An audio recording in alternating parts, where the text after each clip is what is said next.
Tu as gagné une énorme victoire. Et le lendemain, tu veux tout plaquer et partir loin, très loin. C'est exactement ce qui est arrivé à Élie. Même les héros ont des moments difficiles. Mais Dieu sait comment les relever.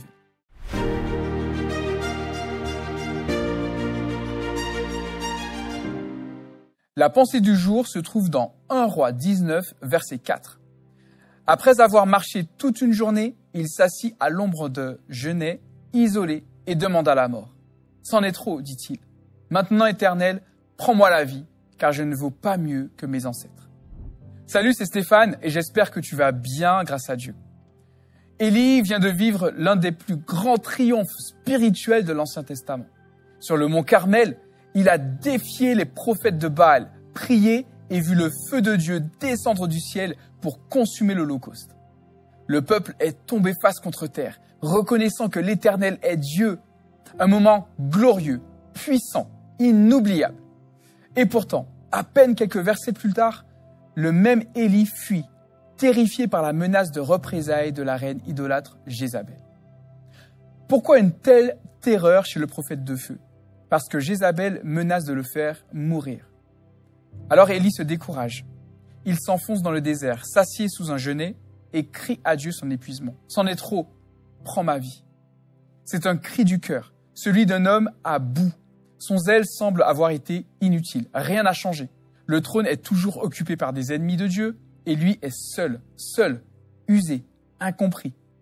Le burn-out spirituel. Est-ce que ce qui est arrivé à Élie peut encore nous arriver à nous en 2025?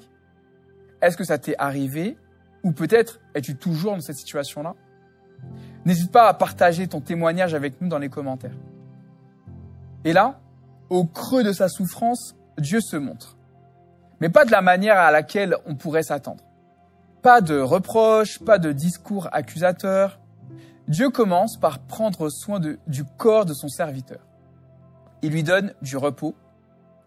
En effet, quand vous êtes en fuite par peur d'être rattrapé par une armée, vous ne dormez pas. Or, ici, l'auteur indique qu'Élie a vraiment dormi. Puis, un ange vient le réveiller pour lui offrir un repas. Pareil ici, quand tu es pourchassé par tes ennemis et que tu crains pour ta vie, la nourriture n'est pas la priorité. Et juste après, encore du sommeil, puis encore de la nourriture.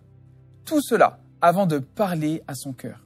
Dieu sait donc clairement ce dont tu as besoin.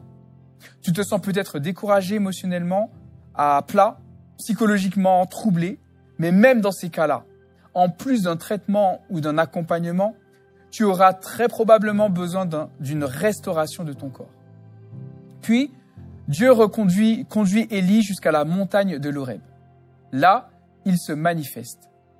Mais pas dans les éléments puissants, ni le vent fort, ni le tremblement de terre, ni le feu. Dieu se révèle dans un murmure doux et subtil. Dans ce silence sacré, Élie comprend que Dieu est toujours là, présent, proche, bienveillant. Dieu veut aussi se révéler à toi. Mais pour que tu l'entendes clairement, tu auras sûrement besoin d'être dans le calme et le silence. Est-ce ton cas aujourd'hui? Quand a été la dernière fois où tu t'es retrouvé dans un endroit vraiment calme et silencieux? Ce n'est pas tout. Dieu lui révèle qu'il n'est pas seul. 7000 autres n'ont pas fléchi le genou devant Baal. Et surtout, il lui confie une nouvelle mission. Élie n'est pas mis de côté. Il est restauré, réengagé, remis en marche. Cette histoire est un puissant rappel pour nous. Même après une grande victoire, le découragement peut frapper. Même les plus forts peuvent tomber d'épuisement ou de solitude. Mais Dieu ne t'abandonne pas dans ces moments. Il vient à ta rencontre avec tendresse. Il connaît ta limite. Il sait ce dont tu as besoin. Parfois du repos, parfois du silence, parfois juste un rappel que tu n'es pas seul.